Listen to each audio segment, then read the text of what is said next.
नमस्कार साथियों, स्वागत है आपका हमारे YouTube चैनल जटाशंकर एजुकेटर में और मेरा नाम जटाशंकर शर्मा। सब्सक्राइब कीजिए हमारा चैनल जटाशंकर एजुकेटर और एजुकेशन संबंधी न्यूज़ तुरंत पाइए। पदोन्नति के लिए पढ़ाने के साथ अब पढ़ना भी होगा। उच्च पद पर चयनित परिवीक्षाधीन शिक्षकों को कार्यमुक्त के आदेश, जल्द जारी होगी रीट परीक्षा की तारीख। जी हाँ साथियों, आज की कुछ खबर मैं आपको बताता हूँ जिसमें पदोन्नति के लिए अब शिक्षकों को पढ़ाने के साथ पढ़ना भी होगा और उच्च पद पर जो शिक्षक चयनित हुए हैं उनका परीक्षा काल पूर्ण नहीं हुआ है, उन्हें कार्य मुक्त करने के आदेश दिए हैं, उन्हें त्यागपत्र नहीं देना है और रीट परीक्षा की तारीख के बारे में बताया गया है। जल्द जारी होगी रीट की परीक्षा तारीख। तो मैं बताता हूँ आज की कुछ खबरें। यह है आज की पहली खबर। उच्च पद पर चयनित परिवीक्षाधीन शिक्षकों को कार्यमुक्त के आदेश। बीकानेर माध्यमिक शिक्षा निदेशालय ने लोक सेवा आयोग भर्ती 2018 में चयनित परिवीक्षाधीन शिक्षकों का उच्च पद पर चयन होने पर उन्हें कार्यमुक्त करने के निर्देश संयुक्त निदेशक स्कूल शिक्षा को दिए हैं। निर्देशों में कहा गया है कि परिवीक्षाधीन शिक्षकों को कार्यमुक्त करने का आवेदन देने पर कार्यमुक्त किया जाए, उन्हें त्यागपत्र देने के लिए बाध्य नहीं किया जाए।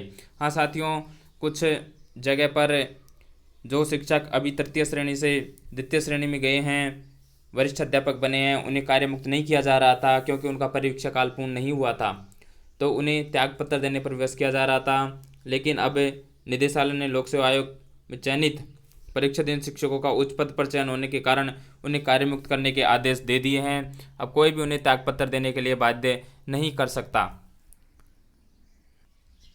यह है आज की दूसरी खबर। जल्द जारी होगी रीट परीक्षा की तारीख। लंबे समय से रीट परीक्षा का इंतजार कर रहे अभ्यर्थियों का इंतजार अब समाप्त होने वाला है। शिक्षा मंत्री गोविंद सिंह डोटासरा ने रीट परीक्षाओं की समस्त प्रक्रिया त्वरित पूर्ण कर परीक्षा तिथियां जारी करने के लिए अधिकारियों को निर्देश दिए हैं। उन्होंने रीट में आरक्षण व्यवस्था के साथ ही राज्य में लागू ईडब्ल्यूएस आरक्षण संबंधित प्रावधान भी रखे जाने, रीट परीक्षा में एक ही पेपर रखने, एनसीटी के पाठ्यक्रम अनुसार परीक्षाएं करवाने, वाणिज्य के विद्यार्थियों के लिए भी परीक्षा में अवसर रखने आदि के संबंध में स्पष्ट अभिशंसा पंचायती राज विभाग एवं मुख्यमंत्री स्तर पर प्रेषित किए जाने के लिए अधिकारियों को निर्देश दिए। डोटासरा मंगलवार को शिक्षा संकुल में रीट परीक्षा के संबंध में आयोजित विशेष समीक्षा बैठक में संबोधित कर रहे थे। उन्होंने कहा कि रीट में विकलांग, महिला, परित्यक्ता आदि 8 निर्धारित श्रेणियों के अभ्यर्थियों को प्राप्तांक आधार में वरीयता दिए जाने, रीट में एक ही पेपर रखने आदि के संबंध में भी मुख्यमंत्री एवं पंचायती राज स्तर पर पत्रावली में अभिशंसा त्वरित भेजे जाने के लिए अधिकारियों को निर्देश दिए हैं। उन्होंने कहा कि परीक्षा में वाणिज्य विषय के विद्यार्थियों को भी सामाजिक विज्ञान के तहत सम्मिलित किया जाएगा। स्पष्ट कर दिया दोस्तों। यहाँ पर वाणिज्य के साथियों के लिए, जो साथी कॉमर्स से थे उनके लिए, उन्हें L2 में सामाजिक विज्ञान विषय में शामिल किया जाएगा। और ये है आज की तीसरी खबर। पदोन्नति के लिए पढ़ाने के साथ अब पढ़ना भी होगा। जी हाँ साथियों, पहले सीधा था, जो साथी पढ़ाते रहते थे उन्हें सीधे क्रमोन्नत कर दिया जाता था, उनकी पदोन्नति कर दी जाती थी। लेकिन अब पदोन्नति के लिए उन्हें पढ़ाने के साथ साथ पढ़ना भी होगा।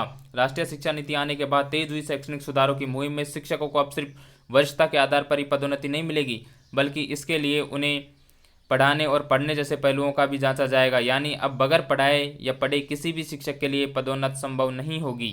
खास बात यह है कि इसका आकलन स्कूल स्तर पर उनके सहकर्मियों की ओर से किया जाएगा। शिक्षा मंत्रालय नीति के इन प्रस्तावों पर तेजी से काम करने में जुटा है। मंत्रालय ने यह रुचि इसलिए भी दिखाई है क्योंकि राष्ट्रीय शिक्षा नीति में शिक्षकों की शिक्षा और उनके कैरियर आदि को लेकर बड़े सुधारों की पेशकश की गई है।